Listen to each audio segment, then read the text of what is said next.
Welcome to another episode of the MMA Lock-Cast. I'm your host, Manpreet, aka MMA Lock of the Night, and your boy on Twitter at MMA LOTN. We're back. 2019 is upon us. 2018 was a great year for myself, moving in the right direction. I built upon 2017. 2018 was even better, and I expect 2019 to be the best thus far. We're kicking things off with UFC ESPN plus 1, minus 17 divided by 13. You know, it's getting crazy with the names. You can't even hashtag UFC ESPN plus 1. So it's going to be interesting to see how people start to differentiate them and just fully just go with the actual city name that it's in now. So regardless, UFC on ESPN plus 1 goes down this weekend. And like I said, in Brooklyn, headlined by TJ Dillashaw and Henry Cejudo. Great fight, great super fight. I think it's a little bit premature, but whatever, we're getting it, so it should be a fun scrap regardless. We're going to kick things off, as always, with the casuals, and we got my man, Big Robin.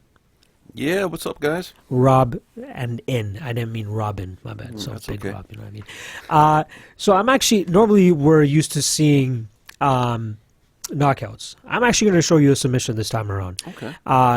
It was very nifty, and it was like, you know, the last event of the year, and it pretty much skyrocketed to everybody's submission of the year. So you're in for a little bit of a treat. You know, I wouldn't show you a submission if it wasn't good. Okay. So let's go. We're kicking things off in round 1 with 2:29 remaining between BJ Penn and Ryan Hall. I'm sure you guys remember this one. So it happens pretty quickly right here. Okay. He's just feeling his distance a little bit, giving BJ Penn something to worry about, and then just rolls. Oh, wow. And just took him right down, and just like that, eh? He just... Why did he tap out so fast? Is it because he could have broke his leg, or? If we'll wait for the replay, but okay. So he has... It's a heel hook. Okay. So he has his heel pretty much in the crevice of his elbow, right? And he torques it, so it's a lot of pressure on the knee. Oh. So it feels like your knee's just gonna fucking rip out of its socket. You know what I mean? Look, he seemed a little bit hurt. He tapped pretty quickly, and this guy's like, you know, a legitimate black belt. This guy's one of the legends of the game. He's just a little old now. He's 40. Oh, okay. But for him to tap out to something like that is crazy. So, and even in that fashion too. Yeah, he's just trying to explain himself. Yeah, everybody thinks this guy's a weirdo anyway, but I'll wait for this replay to come up. Okay.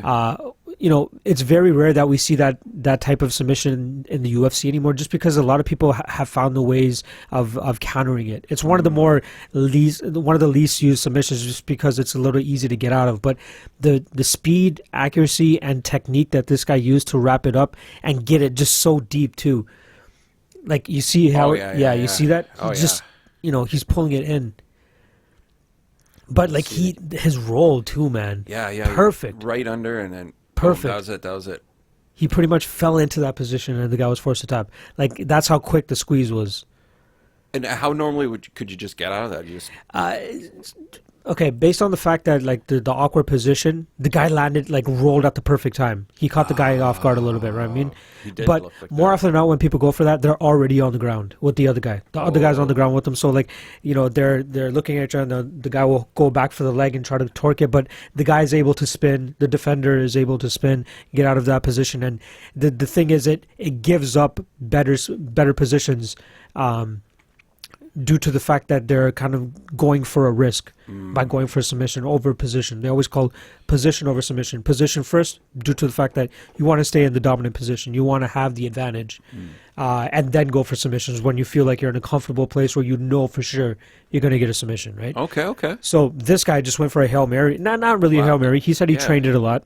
And it worked out perfectly for him. He was super fast. Right. Good execution. Dude, like, your knee was about to get... Like, if he didn't tap that quickly, his knee would have got fucked. And if that happened, he probably wouldn't fight again, being probably. his age. Everybody already thinks he should. Like, he's already 3 fights past his, like, due date. Yeah, so he just keeps coming back. You want to make sure he could still walk. It might be the money. Yeah, that's true, too. You never know. It might be the money. So, so that was Ryan Hall versus BJ Penn.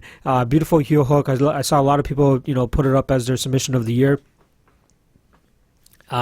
There's a lot of things that we're forgetting. Zabit had a great submission over Brandon Davis or Karl Bochniak. I can't remember which one it was. And the same night, Aljamain Sterling had the same thing over Brett Johns, I believe. So, crazy submissions this year. It was a great year for fights, great year for KOs. And I think that 2019 is on track to be even a better year. There's a lot of fights that are going to be intriguing to be able to give us these fight of the night performances that we want to see, and these highlight reel moments in the UFC cage or the octagon. So not only the UFC, Bellator has a lot of fun things going on too. They're wrapping up their heavyweight tournament at the end of the month with Bader and Fedor. ONE FC is doing big things too, so I'm really excited for 2019. But I'm really excited to get the ball rolling and getting this the betting year started. And that starts with this weekend, UFC on ESPN Plus. Let me say peace to my man, Big Rob, before we finish the casuals. Thanks, guys. Yes.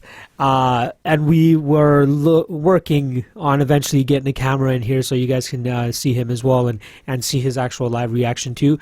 But this is a work in progress, and I'm excited where we are, man. We fucking killed 820 views in the last one. I know for a lot of you that might be fucking pebbles or pennies, but it means a lot to me because it shows that this is actually working in terms of it's helping people make better choices with their betting. It's just giving people a little bit of entertainment. I'm not the funniest guy out there, but we like to have some fun here and there.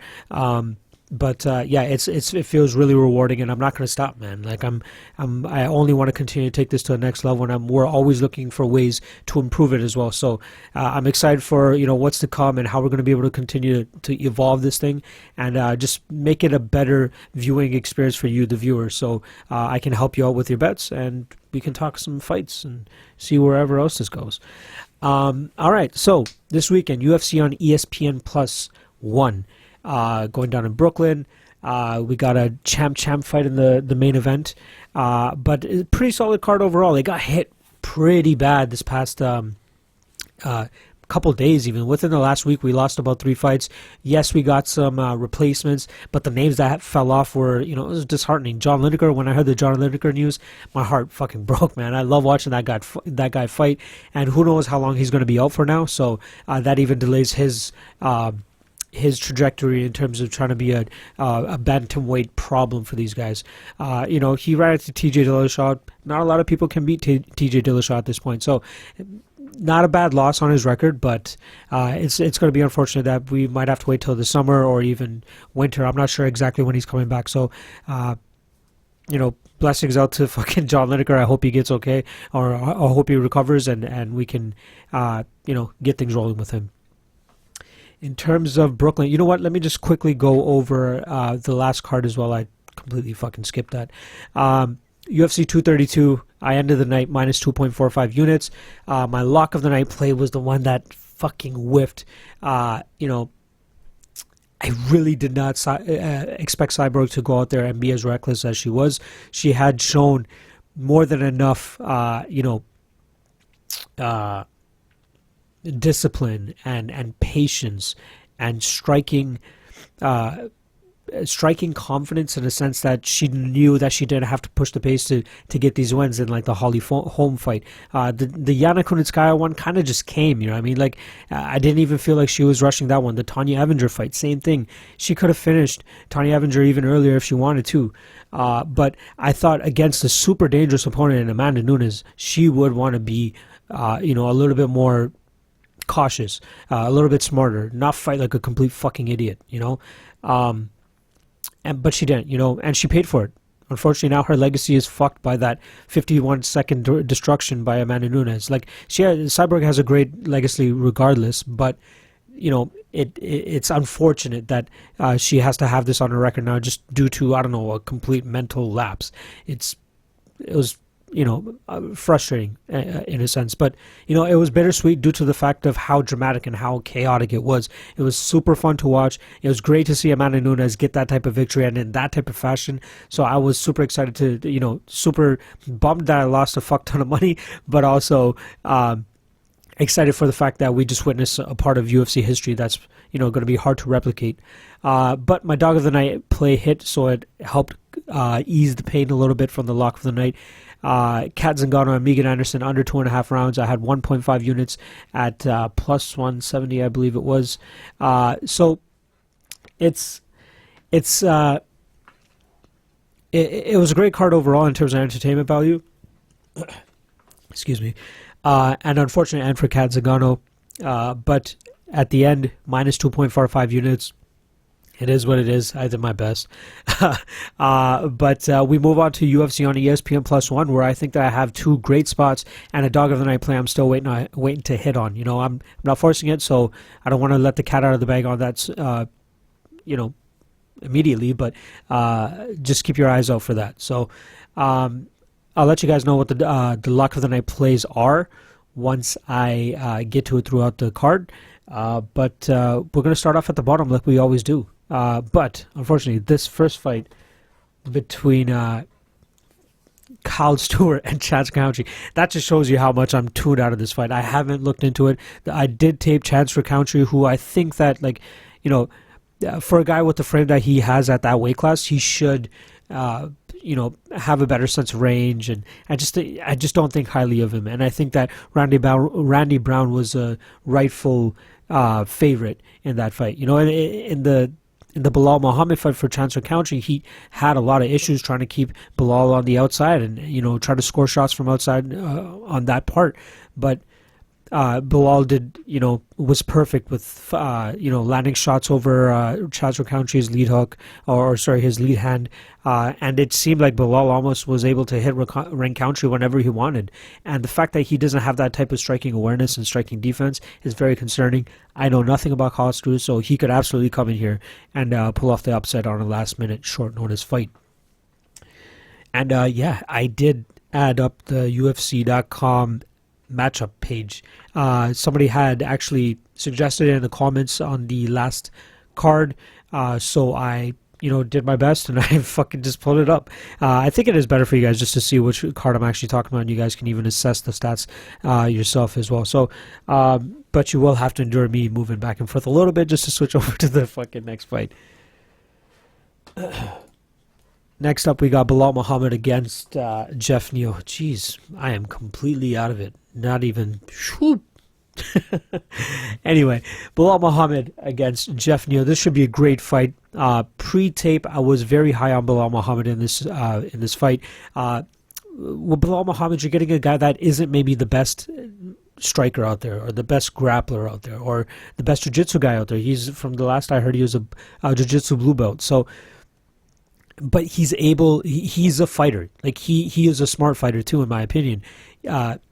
Sometimes he might be a little wide with his striking, and he may be, available to get countered by super crisp and technical strikers like Vicente Luque. But what Belal makes up, for his, his skill, he makes up for in terms of his fight IQ. He has great pacing as well. I think that he does a really good job in terms of exerting enough energy to be able to go the full 15 minutes if he needs to. And I think that he might try to do that in this fight as well with Geoff Neal. He knows that Geoff Neal is very dangerous in the first round, maybe first 1.5 rounds.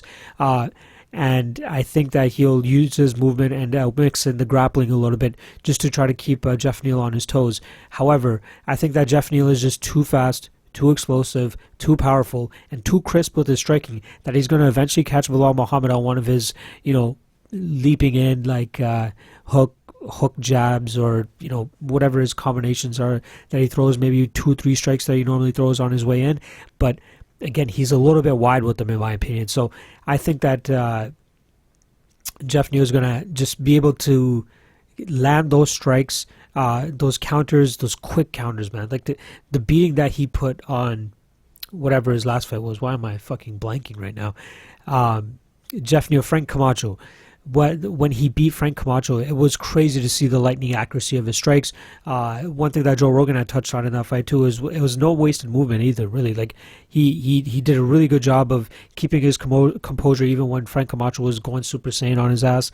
And then he ended up landing that head kick and put him out. So I think that Geoff Neal is a scary proposition for most of these guys in the welterweight division, and I think that Belal Muhammad is unfortunately going to be added to that list. I'm going to take Geoff Neal by first round KO. It hurts me to say that because I'm a big fan of Belal Muhammed. I think that he could definitely make a run in this division, maybe top 15ish, but it's going to be until he shores up those slight technical mistakes on the striking aspect. I think he's going to have a tough time beating decorated strikers like Geoff Neal. So I'm taking Geoff Neal by first round KO. Yeah. Next up, we got a fight that I spoke to a couple people on Twitter about. Dennis Bermudez against Tay Edwards. I feel as though they're kind of a carbon copy of each other. I think that Tay Edwards really... the one thing that he relies on too much, in my opinion, is his overhand leaping blitz that he does. And it's kind of a thing that all wrestlers do. Dennis Bermudez does it. Johnny Hendricks used to do it. I touched on this the last time I broke down Tay Edwards. He's very one-dimensional with his striking, and his volume is lacking at times as well. So I think that's where Dennis Bermudez could actually take advantage of. He could be a little bit more active, throw some leg kicks. He's very good at mixing up his MMA game, especially with his super credentialed wrestling pedigree as well. The wrestling might cancel each other out, so it's definitely going to come down to who throws more and who lands more, obviously. But there's that one flaw that Dennis Bermudez shows, and it's his chin. It's unfortunate. It's something that he can't really control. But if he gets hit on the button, Tay Edwards, in my opinion, has a problem has the power to put him out. So Dennis Bermudez could be winning. He could put a Volkov. He could be winning fucking 14 minutes and 30 seconds of this fight, and then Tay Edwards could land a bomb and finish him off. So that's what's kind of keeping me from this fight. I see a lot of money coming in on Tay Edwards and kind of making him a heavier favorite. But in my opinion, it's not a fight that I'm interested in putting money on.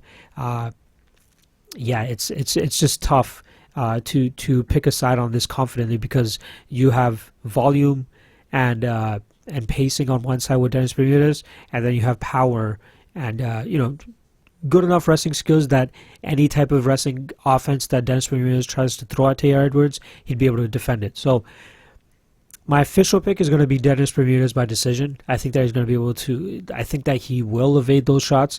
I'm just not confident enough to put any money on it, even at dog odds. It's just not intriguing enough for me. But my official pick is going to be Dennis Bermudez by decision.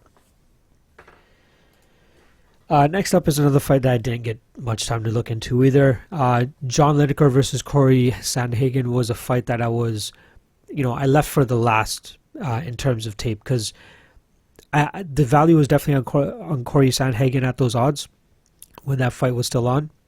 I wouldn't have bet John Lineker at minus 225, minus 230, whatever he was sitting at that point.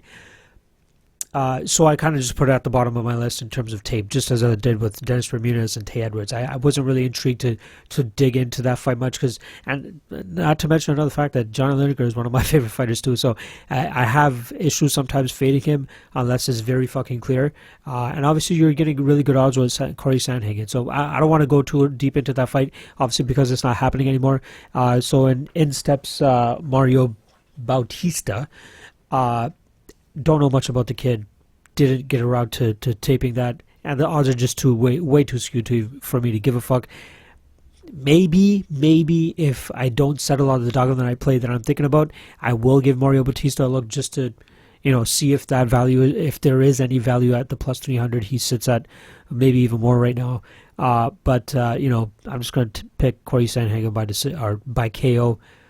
But again, he's too much of a favorite to even bother putting money on, and I wouldn't feel comfortable putting him as a parlay piece either. Fucking upsets happen. Benio Dariush had a rude awakening with Alex Hernandez, and we've seen it in the past with other guys too. So I'd be cautious about it. But official pick Cory Sandhagen by second round KO. All right, next up we got Alonzo Menifield against Vinicius Castro Moreira. Both guys fought on the Tuesday Night Contender Series. Alonzo Menifield on the American one, Moreira on the Brazilian one, and both showed what their obvious strengths are. You know, on one hand, with Alonzo Menifield, you got a very powerful striker, very explosive. You know, had a very fun fight against Daniel Jolly before Daniel Jolly's eye decided to fuck off. And then he came back and defeated Deshaun Boatwright within, I think it was 8 seconds or 6 seconds. Crazy quick knockout, 9 seconds, I think it was. And then you see Moreira on here with like the shittiest striking technique you've probably ever seen out there. You know, he throws out this kind of like, it's not a technical front kick to the face, but it's not a super technical front kick that comes up, but he's able to land it because he's so long, and he gets guys thinking a little bit rather than just actually rushing in and getting a takedown, which is clearly what he wants to do. So this fight's pretty easy to break down in terms of, you got Alonzo Menifield who wants to keep this fight on the feet as long as possible, and then you want Moreira to get this fight on the ground as quick as possible. Unfortunately, I don't think that Moreira is going to be able to close the distance, you know, without getting tagged and clipped and fucking dropped. But I also don't feel confident playing Alonzo Menifield around 230, 240, which I think minus 230 or minus 240, which I currently believe he sits at. Because there is that chance, you know. I mean, we got Alexei Oleinik, who was able to get Mark Hunt down, and nobody thought that was going to be possible. And Moreira probably has worse striking than Alexei Oleinik. So, like, it's hard to pick a side in this, especially at the odds being so skewed. I think if the odds were closer to like a minus 150 for Alonzo Menifield, I would consider it. However, you know, I'm still picking him to win. I think that Alonzo Menifield wins by first round KO. And but like, if this fight gets to the ground at all, or even gets into a clinch position where Moreira is able to drag this fight to the ground, I think that Menifield's in some serious trouble. You know, Moreira's a big guy. He's a really big dude in terms of just his imposing will. The fight against that he had against John Allen was that showed that, man. It showed off his toughness. It showed off how he was able to come back from a little bit of adversity and still pull off a submission. But I really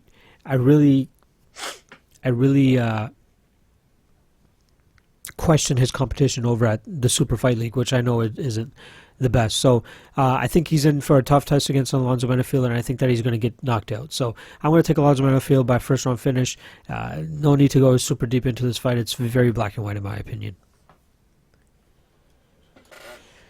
Next fight is the first fight of my Lock of the Night parlay. So I currently have 2 Lock of the Night plays. This is the first half of the first one. So I got goddamn Ariane Lipski over Joanne Calderwood. Lipski's making her UFC debut. You know, very vicious striker, beautiful Muay Thai, shows great technique in terms of how crisp her punches are. She's only getting better. She was ripping bitches apart at KSW in Poland. And I think that she's going to be a rude awakening for Joanne Calderwood, who, you know, kind of has a similar skill set, but not as aggressive or not as, you know, violent, in my opinion. The one thing that I will give Joanne Calderwood in here is the option that she might shoot for a takedown, but I don't think that, even if, you know, I think that Lipski is going to be able to stuff a couple. I think that she will, you know, in the clinch, if it gets to that position, she has some really good knees. Lipski has some great knees. I think that she's going to be able to utilize that. I think she's going to be able to make she's going to break Joanne Calderwood, in my opinion.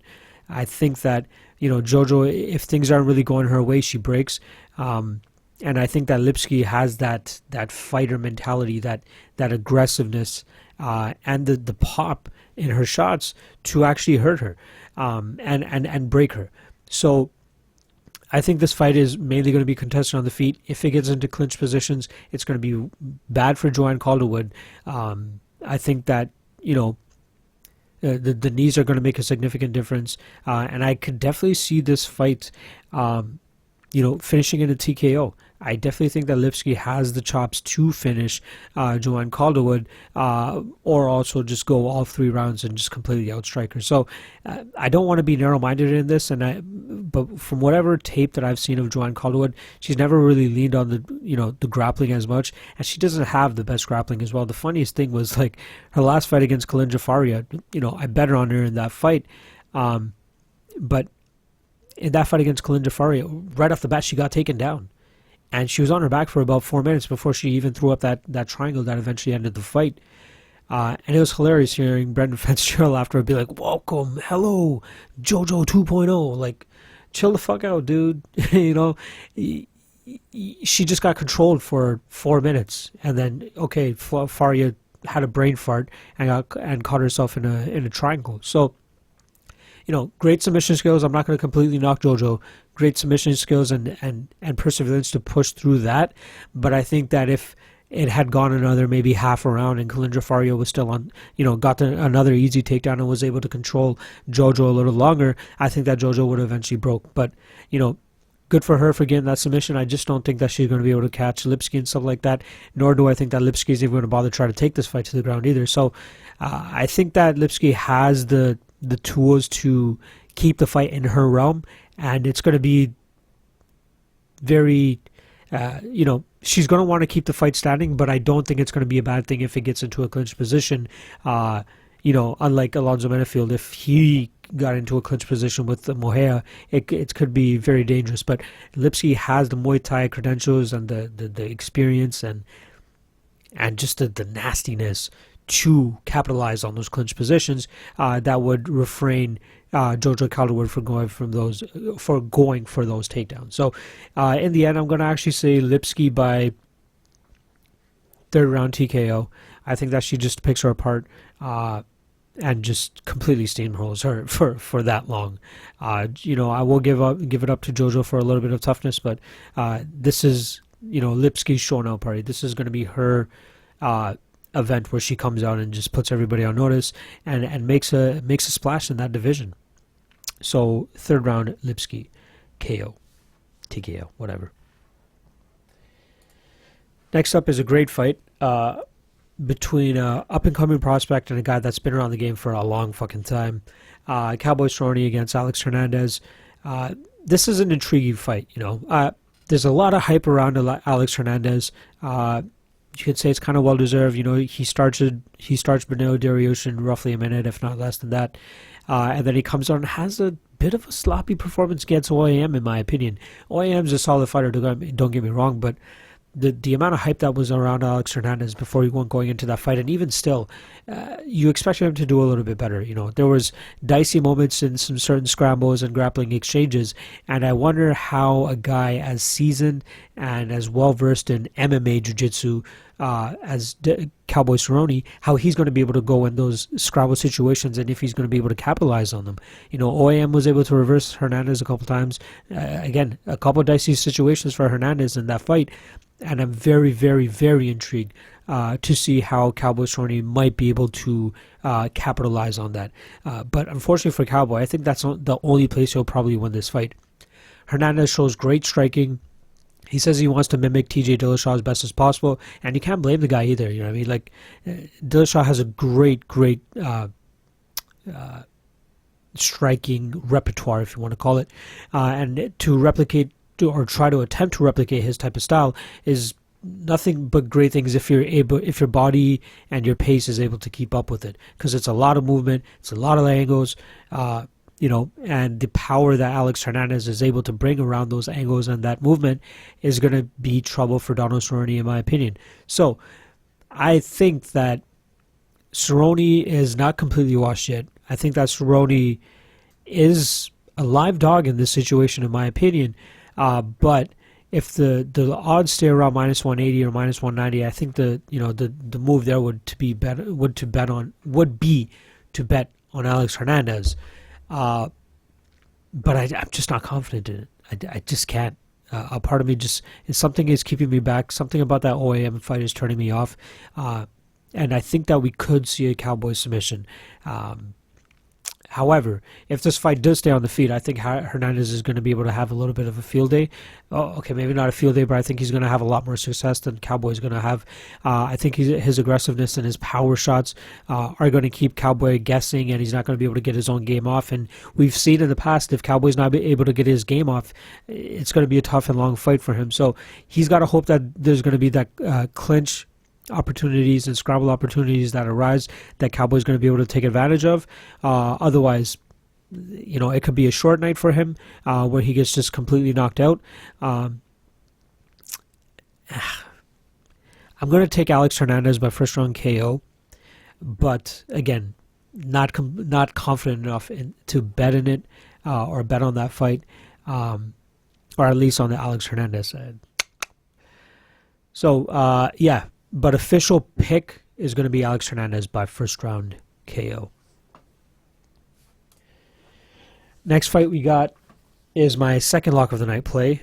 It is not a part of the parlay that Ariane Lipski is a part of. That parlay will close a little bit later on in the card. But I did take this fight, Glover Teixeira versus Karl Roberson. I took the fight, does not go to decision, at minus 170. I thought there was a lot of value there. More than enough value for me to be able to make it a lock of the night play. Both guys have styles that promote finishing. In a sense, Glover Teixeira, I think he's going to have the advantage on the ground here. So even if the fight hits the ground, I think that he's going to be able to submit Karl Roberson. He submitted Misha Cirkunov pretty easily, and I would rank Misha Cirkunov's grappling and ground ability higher than Karl Roberson's. With that said, Karl Roberson presents some problems on the feet for Glover Teixeira, which is where I think that he could get the knockout if Glover continues to be slow and washed up as he has been as of late. But Glover still has power too, so Karl Roberson cannot get sloppy in there. If he gets sloppy in there, Glover might be able to hit him, might be able to put him out too.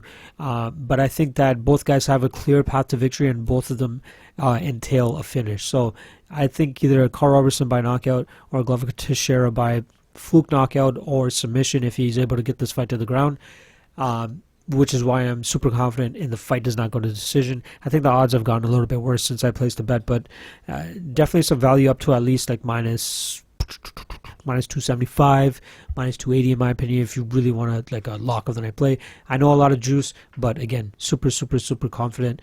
Glover Teixeira has talked about, he realized he's not able to stand and bang with a lot of guys nowadays, but that would allow me to believe that he wants to take this fight to the ground, which in some cases might not be the best thing if you're betting the fight doesn't go to decision. But I think just his submission skill on the ground is going to be more than enough to tap Karl Roberson if the fight gets to that point.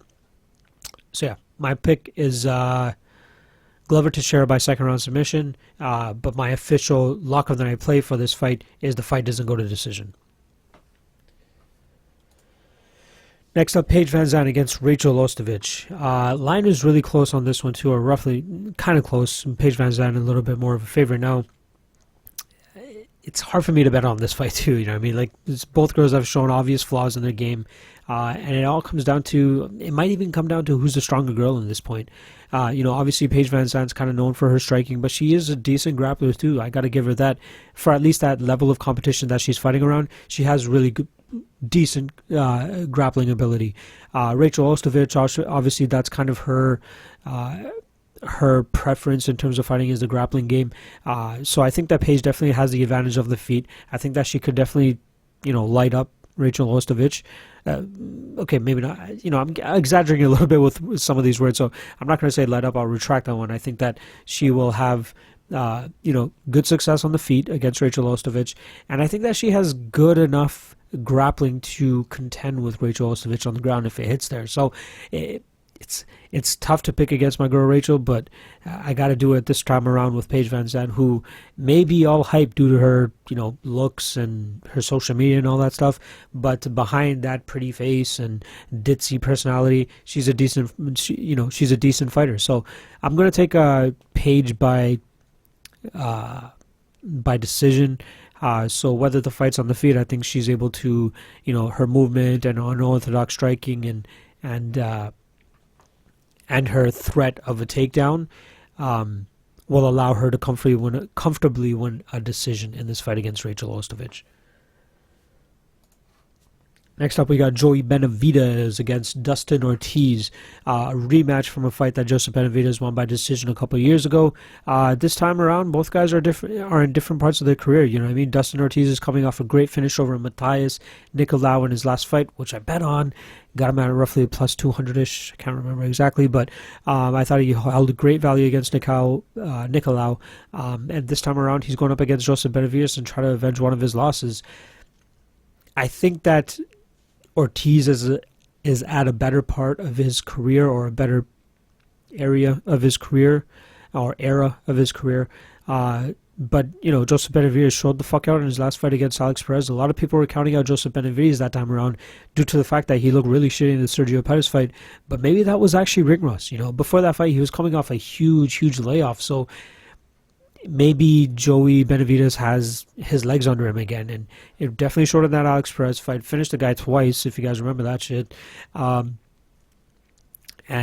You know, this is relatively a quick turnaround for him too. So he wants to get back in the cage. He wants to get these fights under his belt, and possibly contend for the belt in the very near future. You know what I mean? He holds a win over the current champion, so he definitely has a claim to a title shot if he can get past Dustin Ortiz here. Especially in a division that doesn't have many viable contenders and is kind of on life support at the moment too. So we'll see where it goes.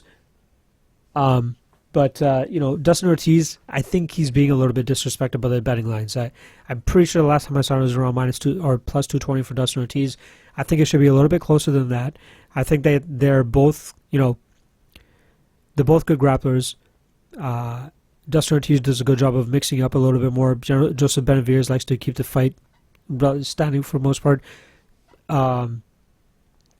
But I definitely got to give the power to Dustin Ortiz. So if he cracks Joseph Benavidez, that could be a short night for Joby. It's hard for me to confidently pick a side in this fight, but if you're going to bet on it and you're forcing yourself to bet on it, I think the value is on Dustin Ortiz at plus 200 or plus 220, man. So I'm not betting it myself. Might not bet it. I'm not sure. It did cross my mind, but I definitely want to look into a little bit more. Maybe just rewatch a little bit more from what I've already seen before. But Benavidez is just such a vet. You know, he's good pretty much everywhere. He's fast. You know, he showed he still has the power in his hands when he finished Alex Perez. So I'm gonna pick Benavidez to win. But if you're gonna bet this fight, I think the value is on Dustin Ortiz. So personally, I might be staying away from the fight as of right now, but I really like Joseph Benavidez, and I think he has the tools to, you know, get another decision victory over Dustin Ortiz and go 2-0 over him. So I'm going to take Joseph Benavidez by decision, but don't be surprised to see if, you know, Dustin Ortiz is able to land clean enough and he might be able to put Joby up. But official pick, Joseph Benavidez, decision. All right. This next fight closes off my Lock of the Night parlay, which I had with Lipski earlier in the night. We got Gregor Gillespie against Yancy Medeiros. Very, very tough fight for Yancy Medeiros. There's a reason Gregor Gillespie is such a heavy favorite. I knew I was going to play Gregor Gillespie as soon as this fight was announced. I obviously did the tape and did my due diligence to make sure that, you know, everything that I thought in this matchup was correct is correct. I think that Gregor Gillespie just is a star waiting to emerge. Him and Mairbek Taisumov are kind of like the guys in the lightweight division that people need to fucking know. You know what I mean? Like, these guys have the chops. Let's focus a little bit more on Gillespie, obviously, because he's fighting. But his wrestling prowess, his aggressiveness, his fights are just so dominant and one-sided. Like, it's been a while since we've seen a guy that's been able to take over a division, you know, one by one, as Gregor Gillespie has been. And fuck, it's tough to see a way that Yancy Medeiros won this fight. I think that Gregor Gillespie can outstrike him. I think that Gregor Gillespie could tap him. The only thing that Yancy Medeiros, if anything, has in this fight is heart. You know, we saw the fight against Alex Cowboy Oliveira and how he was able to pull that one out. I just don't think that Gregor Gillespie is that wild and reckless that Cowboy has, or that Cowboy is.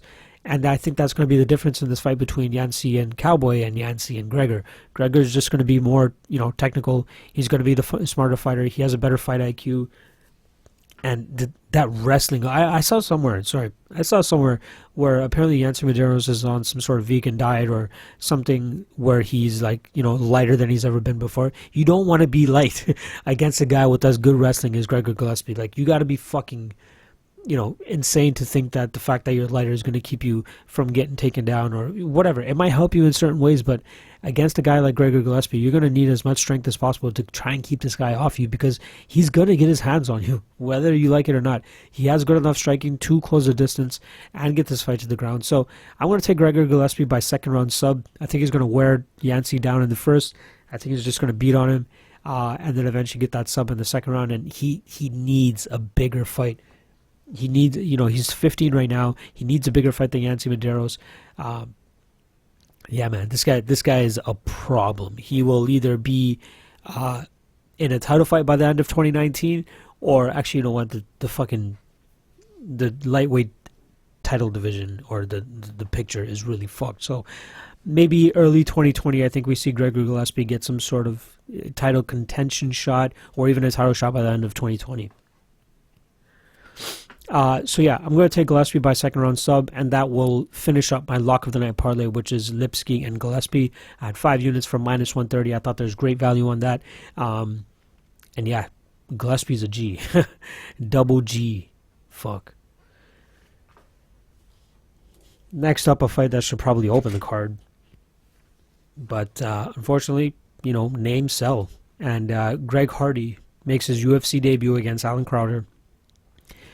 Very easy fight for Greg Hardy, in my opinion. Even though Greg Hardy isn't that that primed in terms of the amount of fights he's had in his pro MMA career, Alan Crowder just doesn't pose enough of a threat or enough of a fight IQ, in my opinion, to pose a threat to Greg Hardy.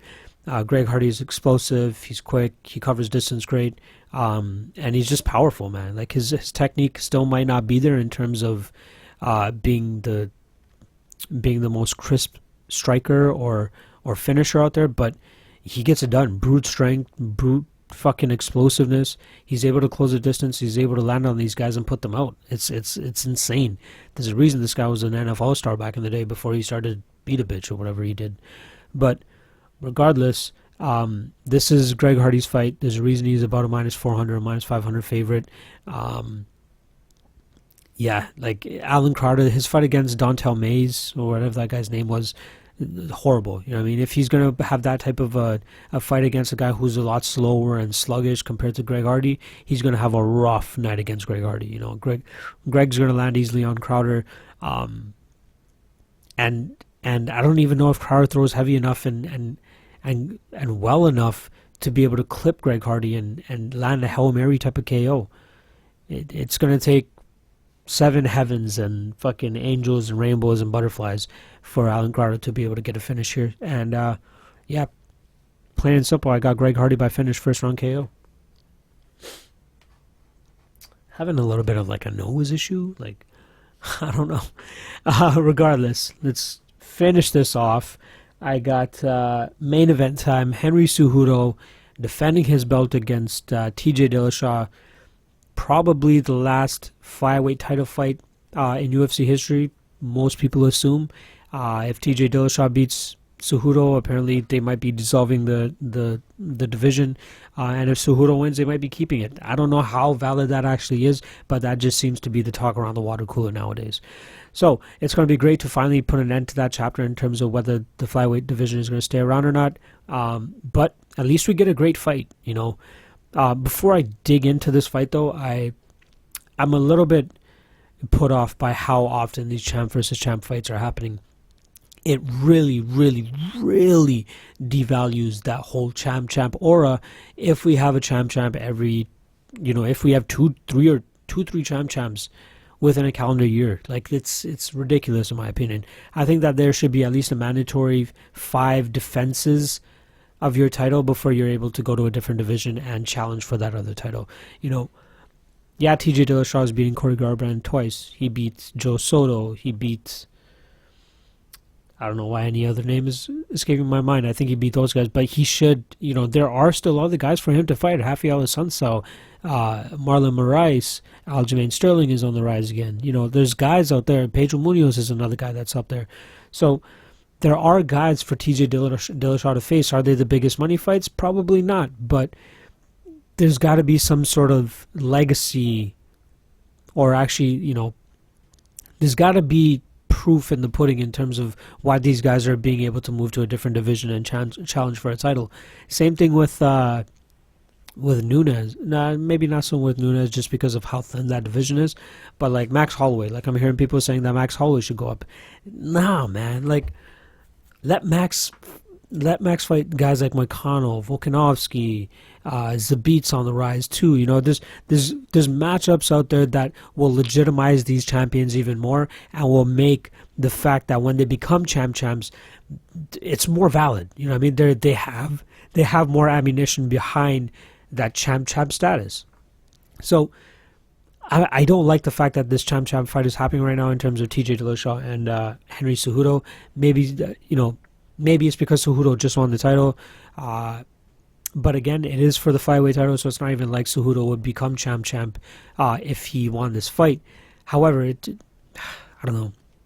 It's tough. It's something that we were having even a discussion on Twitter about today too. So, yeah, I'm just going to leave that story where it is and actually get into the fight itself. So, Cejudo obviously coming off a decision victory over Demetrius Johnson. A lot of people were split on that fight. However, I do have Henry Cejudo winning that fight 48-47.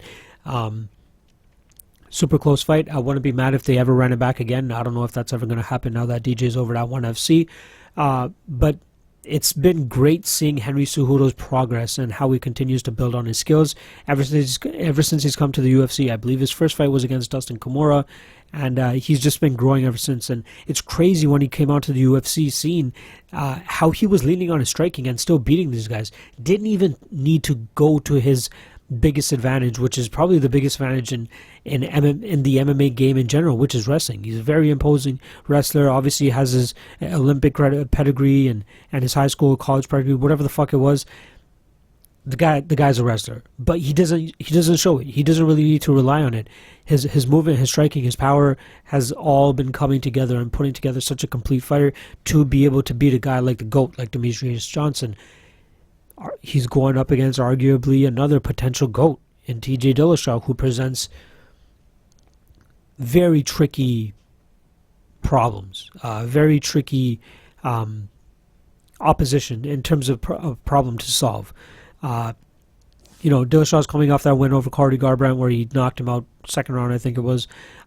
Beautiful performance, and another guy who's also getting better every single fight.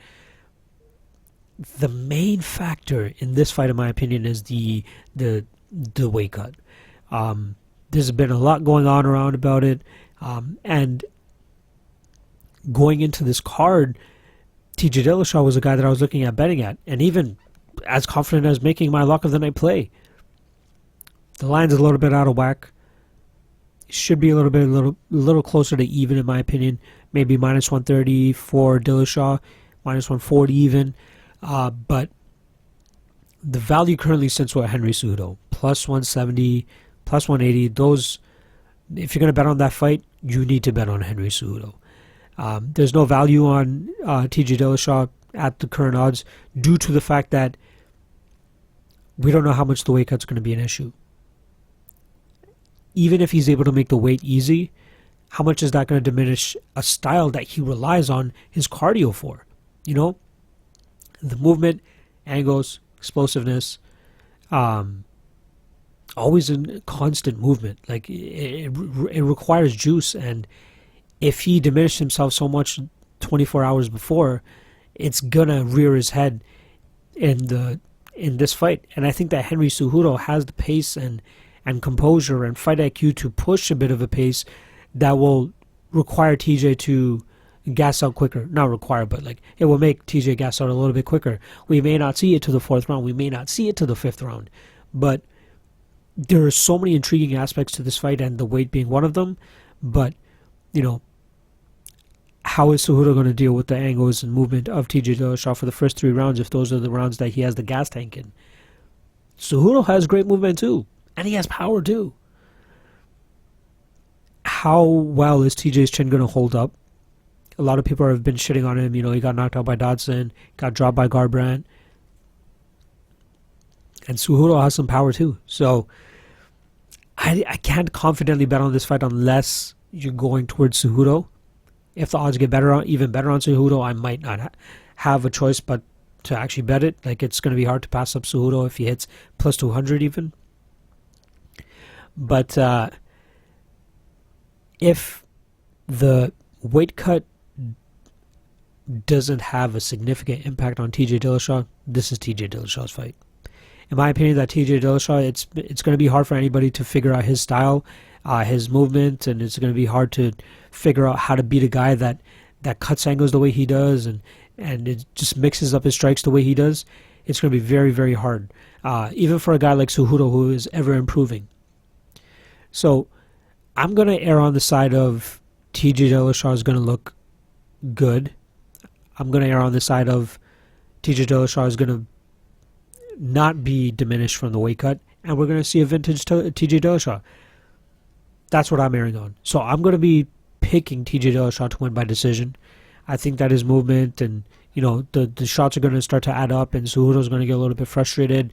Dillashaw has the strength and the wrestling prowess, I believe, to keep this fight on the feet. Cejudo might land some takedowns here and there, in my opinion, but I think that Dillashaw is going to be able to squeak out at least 3 rounds to get a decision victory. But if you want to bet on this fight, the value is definitely on Henry Cejudo.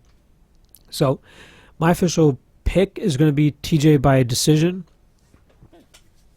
but I wouldn't be mad at anybody making a Cejudo bet.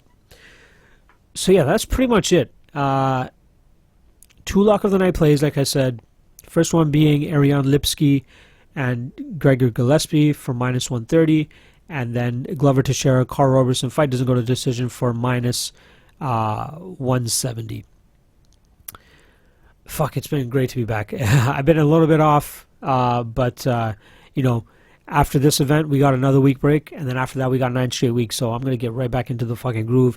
We're gonna have some great time, or great times, and we're gonna make some money. So just keep your eye out on my timeline for a possible dog of the night play.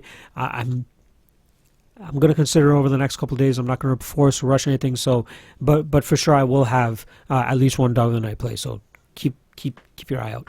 Lock Fight League is going great. We're back at it for week 2 tomorrow, which is Wednesday. We're moving right along. We should be done by the event after UFC.